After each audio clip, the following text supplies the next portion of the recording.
So Yeah.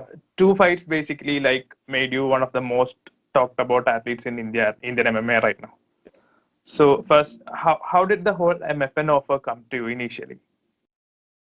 So I was going through two losses back in 2012 and 13, or like I don't remember exactly.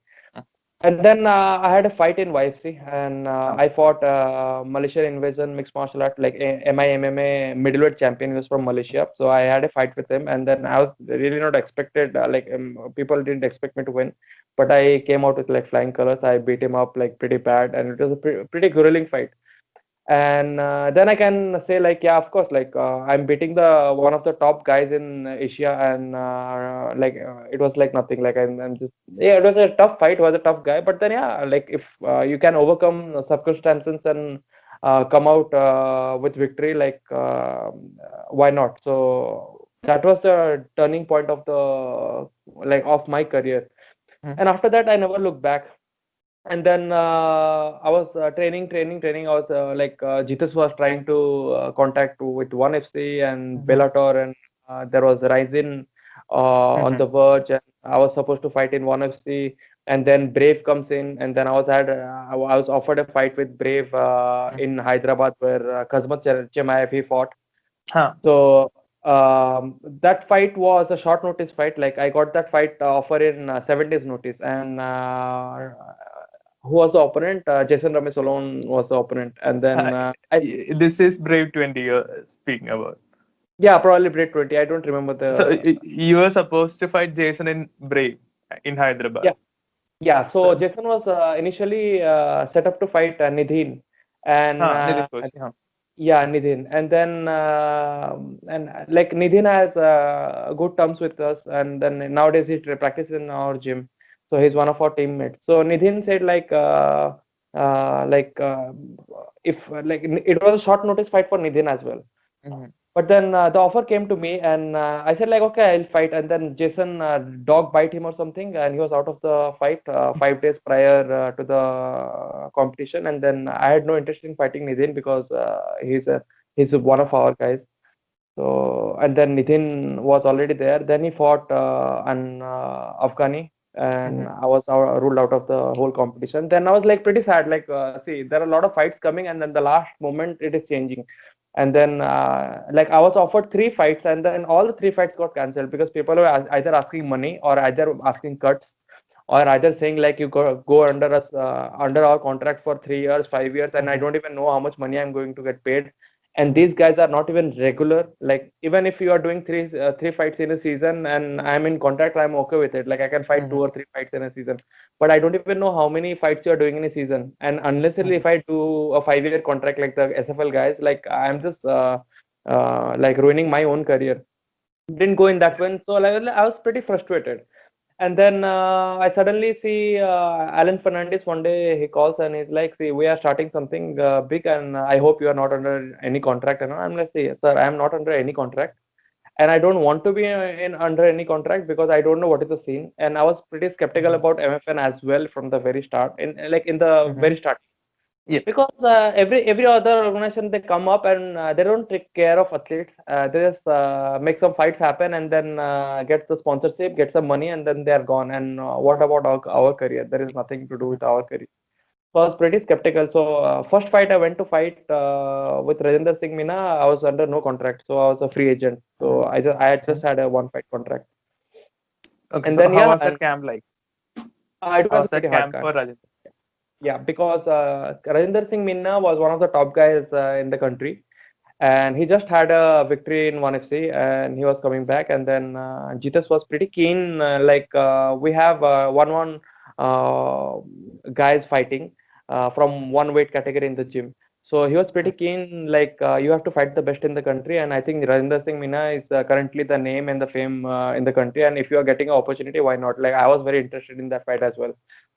And like the camp was hard, the training was going hard, but 1 week or 9 days ago before the fight, I came I had a pretty bad accident, and you can Mhm. see in the fight, you can see in my right leg, I have taped up my right leg. So what Uh-huh. happened, like there was a a mob fight over there near the gym, and Uh-huh. me and my friend, we are coming in the scooty. So my friend, she's sitting behind me, and this two other guys on the road, like they were passing on some comments and all. So I asked him what is going on, what's wrong with you, and then that guy comes out and he starts kicking our bike. Then I get furious. Then we had a fight, and like you are trained athlete, so you don't want to fight, but there are some Mm. times you cannot do anything. So yeah, there was a fight, and these guys, they keep calling more guys, more guys. At one point of time, I was standing, and my friend is standing behind me, and she's crying because she's seeing the 10, 15 guys, they're attacking on me. Mm. So and then it was all okay, it was all fine, it was all under control. But what happened, like someone pushed me, I pushed someone back, someone hit me, I hit someone back, I don't know. There is a big mob going on, and then a bullet fell on my leg, and the Mm. silencer pipe was pretty hot, so it burnt Oh. my shin. And then it burnt my shin, and it was completely, like, it was a proper second degree burn. Like, you can see my inner muscles. And then it was just 9 days before the fight.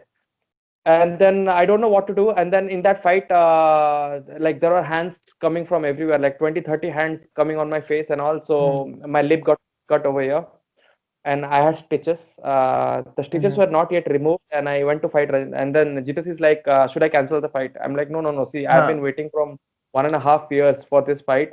You cannot just Mhm. cancel the fight. It doesn't matter what happens. I am going with the stitches. I am going with the plaster." So I went there. Everyone, and then the officials, Daniel sir, Alan sir, they're Mhm. asking me, "Is it all right?" Like, I am completely fine. The only problem is, if Rajinder Singh Meena hits one punch in my face, it'll open up, and it Huh. starts bleeding. Only one punch. It should not be even a clean punch. Just a rub on the lip and it Mhm. starts bleeding. So our game plan was like, go and directly go take down and finish the fight. So I taped my leg up, and then I put a lot of Vaseline on my lips, and I go to fight. Mhm. And that is where you can see I had plaster on my leg, and I was fighting him. So yeah, as per the game plan, we went in, shot a should take down and choke him out. So not a single scratch on my face, thankfully. Mhm. And I come home and I heal. So yeah, that was the Okay. Rajinder Singh Meena So story. if I remember right, there was no glove touch before the fight. So were there any friction between you and Rajinder before that fight, or what was the reason why there was no glove touch? No, no, no. I don't. Let's see. It's a fight. I Mhm. don't have to hate someone. I don't have to like someone. Mhm. You can be neutral, right? You can be neutral. And Mhm. then when it's fight, it's personal. It's not Mhm. a sport. Like yeah, you can call it a sport or whatever it is. At the end of the day, that guy is trying to punch your face, and you are trying to punch his face. Mhm. So at the end of the day, he's trying to hurt you, or you are trying to hurt him. Even if you don't want to hurt him, he will hurt you. So at the end of the day, you're fighting. It's a war, and there is Mhm. like, everything is fair in war and love, like how they say it. So yeah, and I I I don't have any hatred towards him or anything like that. But then in the moment, you are completely focused, and Mhm. he's just a target. He's not even Mhm. an athlete. He's not even a sports person. He's not even a fighter. He's the person in front of you is just a target, and then you Mhm. have to deal with them technically, and with a lot of focus, and all the training you have put through, you have to deal with them accordingly with the game plan. So you have to focus as a person, like he's a target, and not like you have animosity with him, or you are angry with him. Mhm. So an emotional fighter is always a bad fighter. A technical Mhm. fighter is always a good fighter. So yeah, we have to go out of the emotions, and for that you need to spar a lot. So you spar a lot, you spar a lot. Like I can say, in the gym, people beat me up pretty bad. Sometimes we beat each other up pretty bad. Like, everyone Mhm. has their own days in the gym. If some days our my day is good, some days some other guy's gym day is good. That doesn't mean I hate them. So that emotion, it comes out, like, it goes out of the gate, because you're training the same thing every day. What will happen? He will punch me in the face, I will punch him in the face, nothing more, Mhm. right? So you have to be a clever fighter. You cannot be an emotional fighter. So yeah, there was no glove touch and all. So it's a fight. It's a fight. Everything is well Mhm. after the fight, not before it. Did you get a chance to like talk to him after the fight? Like, Yeah, what yeah, was yeah. post-fight reaction? Uh-huh. Yeah, yeah. So pretty hot out here. It's probably 40 degrees. And, I just switch off the fan because a lot Oh, of it's sound. shaking. Yeah, the whole stand is shaking. It's okay. Uh-huh. So after the fight, next day we are having dinner, and I went to him, and Mhm. Like we had a talk. So we didn't have a talk about the fight. The fight is done. I don't have any Hmm. animosity towards anyone. It's done. Whatever done is dusted. What's the point of talking about it? So I was Hmm. having a talk with like what's going on and how it's happening is like we had Wushu National Championships. This time it was in Orissa. So I went to Orissa. I went to Puri. Hmm. I went to Konark, and we were having a nice time in Puri and Konark. So I was like, did you like the place? He's like, yeah, I like the place. The beaches are pretty clean. So we had a nice talk after that. And then after that, yeah, like any other day, he's an experienced guy. So Huh. he has gone through thousands of bouts. It was just another bout for him. Win or loss, it was just a bout for him. So I don't think he is having any kind of grudge or something on me and now. So it's all right. It's been pretty good. Okay, so now coming back to that post-fight scene, you called out Jason. So was that Yeah. the plan already there, or did it happen in the moment? Uh, uh, the plan was always there. Like Hmm. me, Jitesh, and our guys, we don't do anything without a plan. We always have a Hmm. plan to something. Like we at from the very starting, our plan was to go out there and beat the big names. And after Rajinder Singh Meena was done, was the big name Jitesh. Sorry, Jason, right? Jason. And then at some point of time in my career, I was training with Jason for 3 months, and we were in the Hmm. same camp in Nasik. And he Nothing. doesn't remember me because I was a pretty new guy over there that time, and he's pretty experienced those days. So yeah, and like I really didn't had any kind of animosity towards Jason and all. But at the same point of time, I really got angry when he comes down. Like he was a commentator, so he comes down to the dressing room asking your points, like what is good and what is bad. Like are you a striker or a grappler, or Hmm. what kind of fighter you are. So he's asking. So I asked him, Jason, don't you remember me? Like I don't remember. I don't forget people once I see them. Maybe I'll forget their Hmm. name, but I'll never forget the face. So Hmm. he's like, I don't know who you are. And and that was the kind of talk I really didn't like. Okay. And then this is Jitas is saying, iska bhi time aega. Like go and finish Hmm. one guy and then you can have the others as well. So I went in, and the probably the next biggest name was Jason. And then I went in, I had a Hmm. fight, and the competitor was asking everyone, but I don't know what's wrong with Indian MMA guys. They don't talk properly. They don't Hmm. express themselves. I don't know what's going on. Maybe they need to learn about it, or I don't know how to say it. So the competitor asked me, and I was like, right there, I was ready. And Jason is sitting right there. And it was the moment where I think my eyes went to him, and then he was sitting right there, and he's looking towards me. And then why not? Like, if this can be a call out, then let me do a call out. So I just went ahead and gave him a call out. And then, yeah, I think he was a little hesitant in the beginning because I was talking to Alan sir, like, sir, I want to fight Jason next on the bus while coming to the stadium. Hmm. And Alan sir is like, I think he's going through a lot of things in his life. He just Hmm. got married and he's having a kid, and I don't think he's in uh, like training condition right now. So when he's ready, maybe we can do this fight happen. And he was sitting right there, and then I just called him out, and he accepted the challenge. Maybe he was a little hesitant because he was not in training, but then we had like a good amount of time before the fight.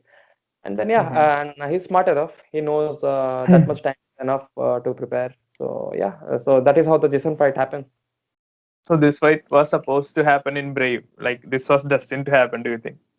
Yeah, so this was supposed to happen in Brave a year ago, and then it happened a year Um, later. That's what. so there was a lot of compared to the Rajinder fight. There was a lot of buzz regarding this particular fight. So was there extra pressure on you during the preparations and stuff? No, I'm very confident in my work ethic.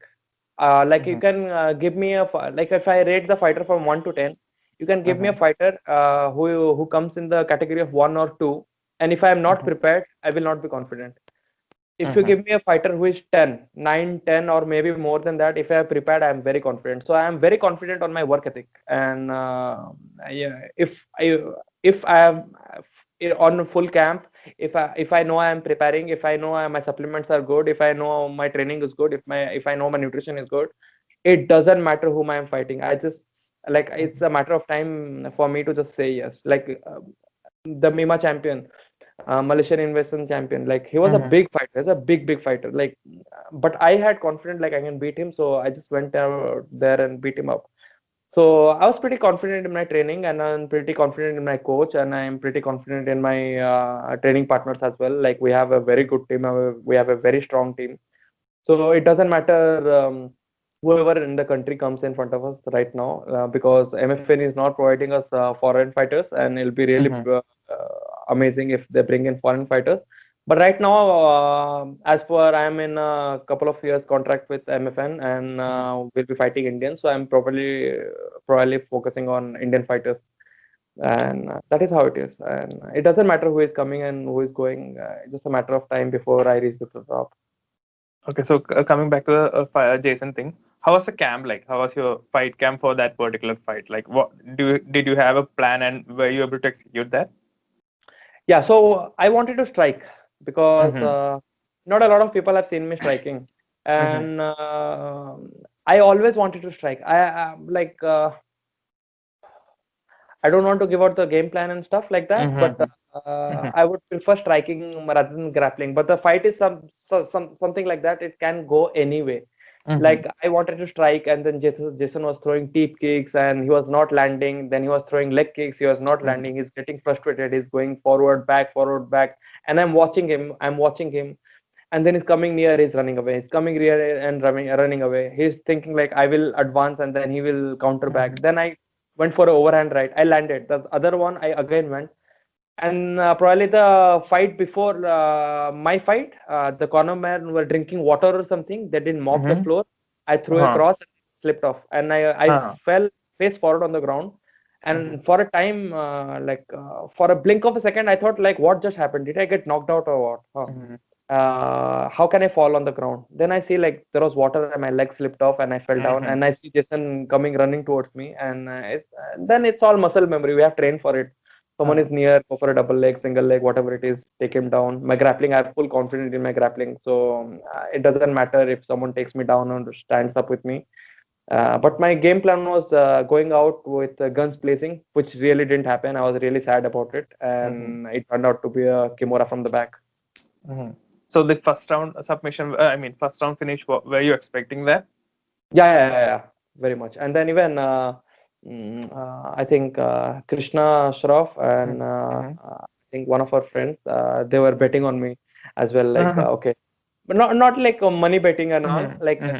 just for the talks. They were betting like okay, how is the fight going to happen and all. Like and then a lot of people are saying I think it is going to finish in the first round, and I think Srikant is going to win. And then yeah, it just turned out to be the same. I had full confidence. Like I can finish him in the first round. It doesn't take a lot of time for me because Mm-hmm. I'm pretty confident in my cardio, my strength and conditioning.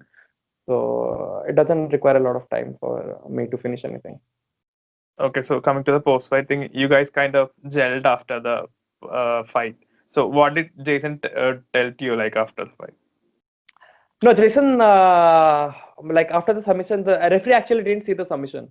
So Mm-hmm. like if I Mm-hmm. wanted, I could have cranked more. Like I could have Mm-hmm. gone till the end, like to break a shoulder. But then we train in such a way, if someone taps, just leave it. The rest of the work, the cameras will do the rest of the work. And it's a big promotion. If it was a small promotion, I think I would have not have the guts to leave it, because it Mm-hmm. happened to me once. Because one of my fights in Nagaland, I Mm-hmm. was beating the guy up sitting on the mount, and I was Mm-hmm. punching him regularly, continuously. And now he's tired. He cannot escape. He knows getting beaten up. Then he shouts eye poke, and the referee didn't even say it was Mm-hmm. a eye poke. I think he just stops the fight, and then this guy didn't even continue after that. It's been 5 minutes, 7 minutes. He's not continuing. He's like, I cannot continue. That was a fight I should have won. It should have been in my winning column, and it comes out no contest. And Mm-hmm. that was the only reason why I was really afraid to fight in small promotions, because Mm-hmm. they really don't do justice sometimes to your career. Mm-hmm. Maybe you're winning, but it becomes a no contest, and you are not paid enough. Mm-hmm. So that was one of the things with MFN.